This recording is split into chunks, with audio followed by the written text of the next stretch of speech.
Hello guys, it's Cobes here, and today I'm back with a Clash Royale video. Look at that goblin barrel. I never knew that happened. It just spins around when you pause it. So let's play this first battle. So right here, I am using the same battle deck as I was using yesterday. It's just so much more fun than my other battle deck that I use with Giant, Witch, and Baby Dragon.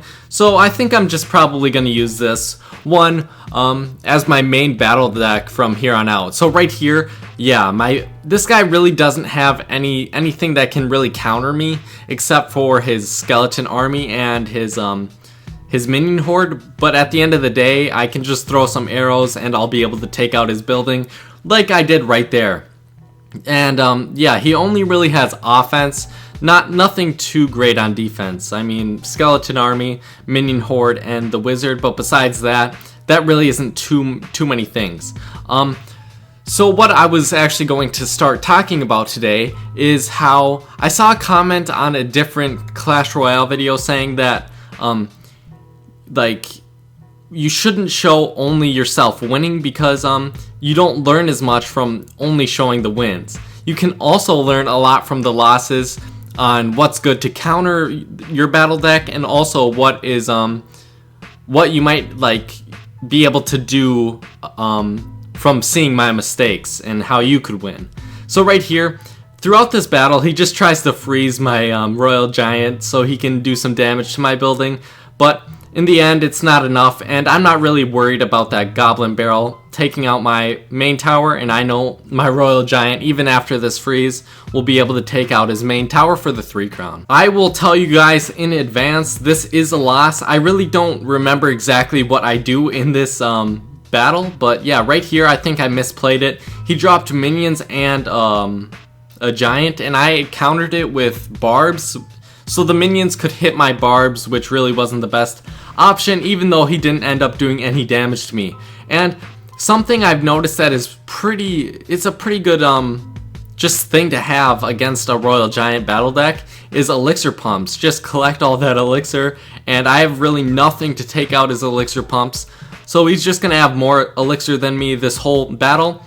Throughout this whole battle, he does the Hog Giant Rush, which I mean, it's very effective, and I don't really have anything to counter it, but yeah, at the end of the day, he'll just do like a lot. He'll probably get maybe 800 damage every time he does that, especially with that zap spell that stops my troops for a couple seconds, and the Giant and Hog Rider will be able to get off a couple hits. See right there, the Hog gets off a couple hits, and then the Giant gets off a hit as well. And I really didn't have enough elixir to try to counter it, so I'm just trying to go for this left building.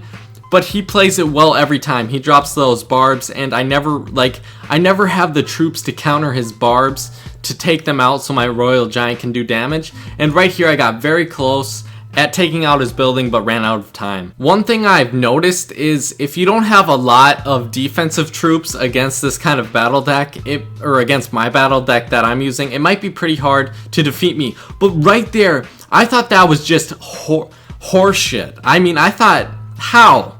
I dropped skeletons and a minion horde against a minion horde and a dark prince, and they did nothing, literally. I don't think they did anything. At this point, I knew my only chance of winning was going for the 3 crown, so I decided to let him get my building down and go on a rush, and he really had no counter for my minion horde or my Royal Giant.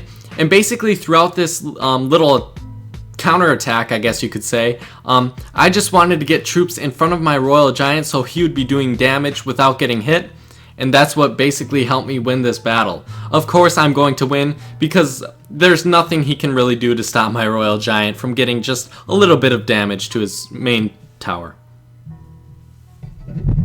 My new least favorite troop to go against is the P.E.K.K.A. I think I've said this in previous videos, but it's just so powerful, and I don't really think I have the necessary battle deck to exactly like counter it perfectly. Right here, I cannot believe I didn't do more damage to his building.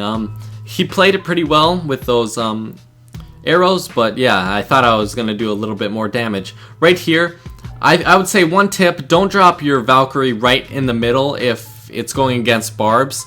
I would say drop it in front, and it will actually kill all the barbs and be able to do a little damage to the tower if it can get there, with maybe some troops in front of it or something. So right here, basically I wait until I get 9 elixir whenever, and then I drop guards in front and then my Royal Giant behind, and look at how much damage he did. The P.E.K.K.A. is not that great against the Royal Giant because it hits very slow. It does a lot of damage, but really it doesn't do enough quick enough. And my Royal Giant just gets off so many hits. So right here, I'm just waiting to get the Royal Giant down because I know it will be able to take out his building no matter what kind of counter attack he did. I mean, maybe if he dropped barbs, minions, a zap spell, a freeze spell, I wouldn't have taken it out, but anything short of that, I think I would have been able to take it out. And right here, I'm trying so hard to stop his hog, and thankfully I was able to and win this battle. This will be the last battle, and for some reason this guy is using a bomb tower, and throughout this battle it is pretty annoying. Even though it being nerfed, you can definitely tell it's a lot less powerful.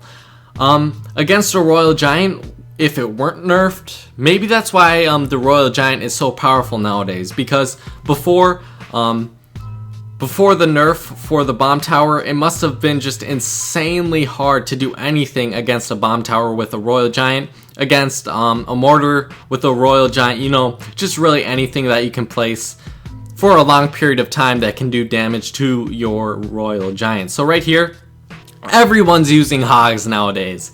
It's insane. You really you can't find any place that, or any player that's not really using hogs.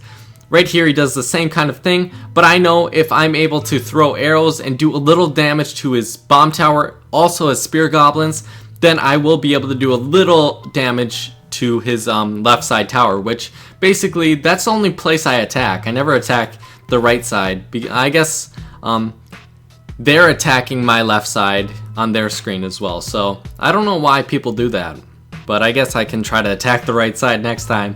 So right here, I knew he was going to be able to take out my building, so I just decided to try to go for his right side building. But throughout this battle, he has like a perfect counterattack, and he ends up just basically drawing this match. I mean, let me just speed it up because it's not very interesting. We both really don't do too much damage to each other's buildings, and we end up just tying it right about here. Yeah, he got pretty close to taking me out, but I kind of laughed in his face. So thanks guys for watching. Hopefully you did enjoy. If you did, please leave a like, subscribe, and comment, and I'll see you guys later.